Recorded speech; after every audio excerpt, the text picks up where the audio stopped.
The Teams notification came in at 19:12 a.m. on a Tuesday. Not a meeting invite, not a message. A calendar block titled HR Sync Confidential dropped onto my schedule with 11 minutes notice. I've been at Vortex Systems for 19 years. I knew what an 11-minute HR sync meant. I closed the dashboard I was working on, straightened my coffee mug for no reason, and clicked Join. There were 3 faces on the call. Ingrid from HR, whom I'd never spoken to directly. A man I didn't recognize. Later I'd find out he was outside counsel. And Tyler Marsh, 26 years old. Son of the woman who built this company from a server room and a credit card. New COO, 3 months into the role, still learning where the bathrooms were on the executive floor. He spoke first. We've made the decision to restructure the infrastructure division. Your role has been eliminated. Today will be your last day. Ingrid will walk you through the severance package. 19 years. He said it like he was cancelling a subscription. I didn't say anything for a moment. I looked at his face on the screen. That particular expression young executives practice in mirrors, the one that's supposed to look decisive. And I thought about the first time I sat in this company's office. It was a converted warehouse. Tyler Marsh, Tyler's mother, handed me a cup of terrible coffee and told me she needed someone who could build something that would last. I told her I was that person. I wasn't wrong. The platform we sold to enterprise clients, the one that processed over 40 million transactions a day, the one that 3 of the largest hospital networks in the country depended on, that was built on an architecture I designed, not directed, not supervised. Designed, written and tested by me across 8 months, most of it on my own time, on my own equipment, before Vortex had the budget to pay me properly for it. I remembered those months clearly. I was between contracts. Diane had the vision, but not the capital.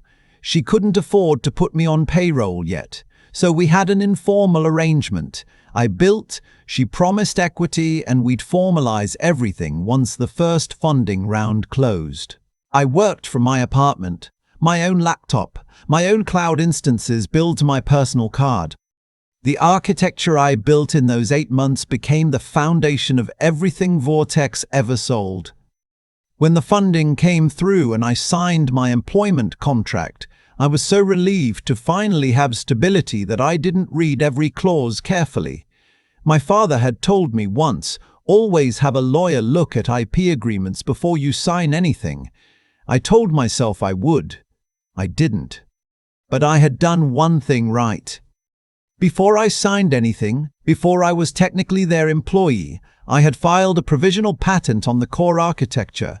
Not because I was strategic about it, because my father had drilled it into me since I was 15 years old, sitting in his workshop, watching him build things that other people would later take credit for. Document everything, he said. Date everything, he said. The world is full of people who wait for someone else to build something worth stealing. He died the year before I joined Vortex. I filed that patent 3 weeks after his funeral, still running on grief and the particular stubbornness that comes from trying to honor someone you've lost. I never told anyone at Vortex it existed. Not because I was hiding it, because it never seemed relevant. Diane built the company right. She was fair. She understood what I'd contributed. We had an unspoken agreement that was more solid than most written ones. Then Diane had her stroke. And Tyler came home from his MBA program with a LinkedIn full of buzzwords and a desire to prove himself. The first thing he did was rename 3 products. The second thing he did was bring in a consulting firm to audit operational efficiency. The third thing he did, apparently, was identify the highest compensated infrastructure people and start eliminating them. I was the highest compensated infrastructure person. I sat with the camera on through the entire HR call. I let Ingrid explain the severance. 60 days. Standard.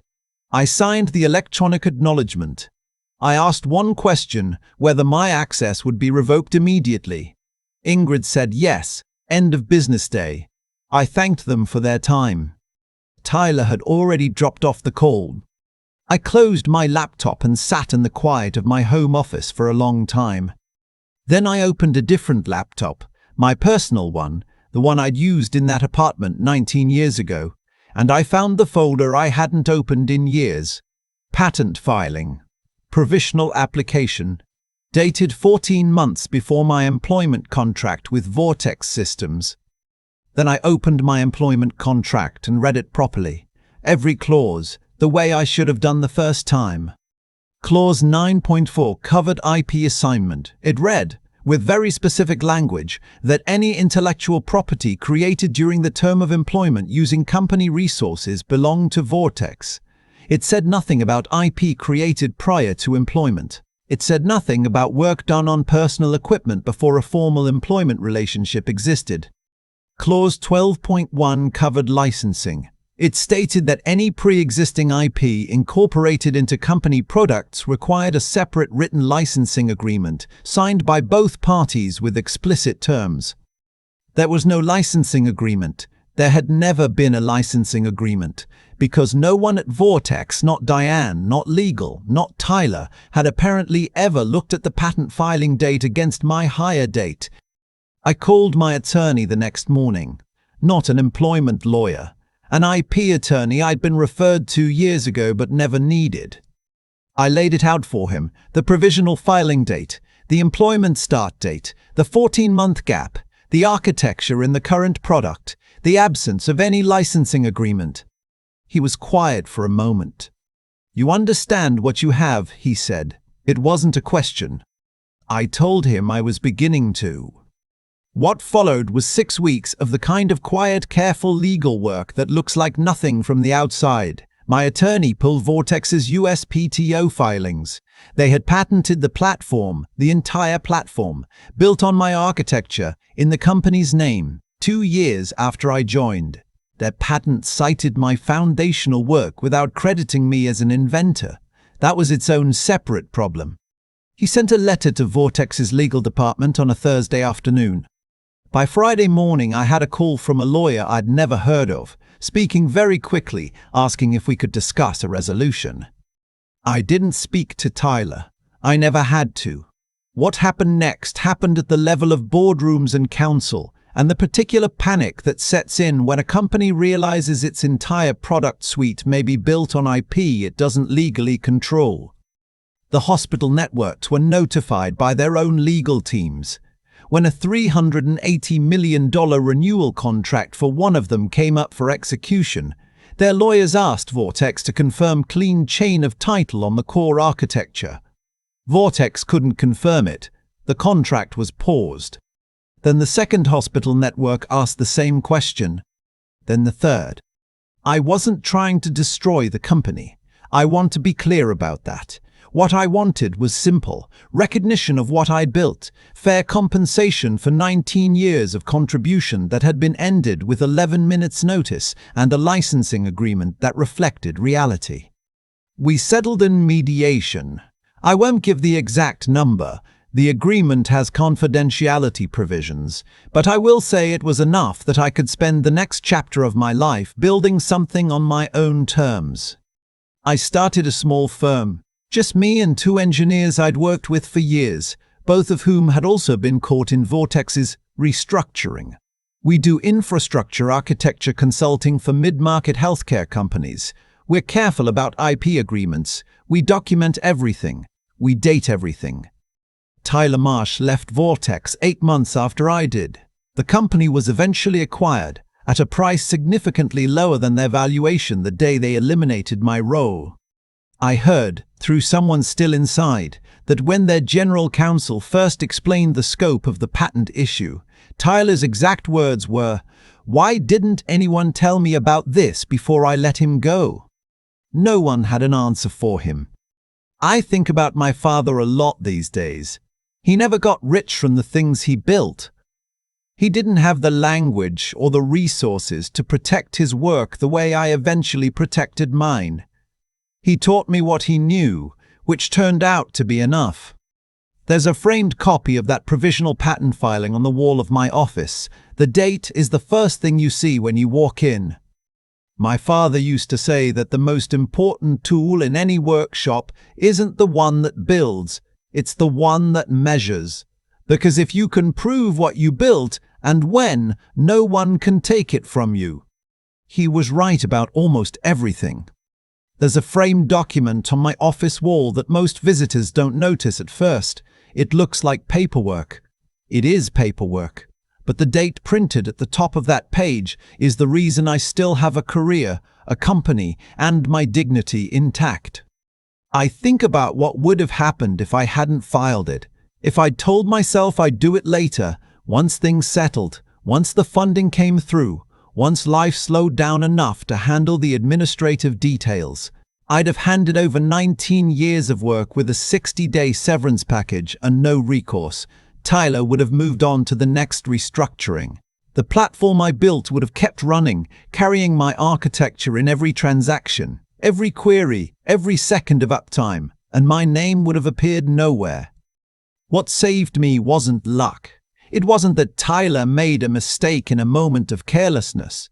It was that I had done something right years before, when no one was watching, and there was no immediate reason to do it. My father told me to document everything and date everything. I was grieving when I filed that patent. I was exhausted and uncertain about the future, and I did it anyway, not because I was strategic, but because I respected the work enough to protect it. That kind of integrity doesn't announce itself. It just sits quietly in a folder until the day you need it. There's a version of the story where I became bitter, where the 11-minute Teams call broke something in me that didn't heal right. 19 years is a long time to give to something, and having it ended by someone who couldn't have explained the architecture he was eliminating, that kind of dismissal lands hard. I won't pretend it didn't. But bitterness would have cost me the clarity I needed. When I called my attorney, I needed to think precisely, not emotionally. When I sat across from mediators, I needed to be the calmest person in the room. The anger was real. I just refused to let it make my decisions.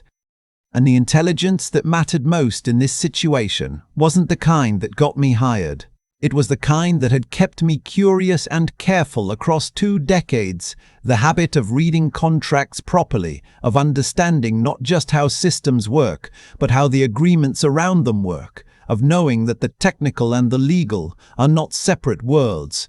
Tyler assumed that because I was the infrastructure person, I existed in a purely technical lane.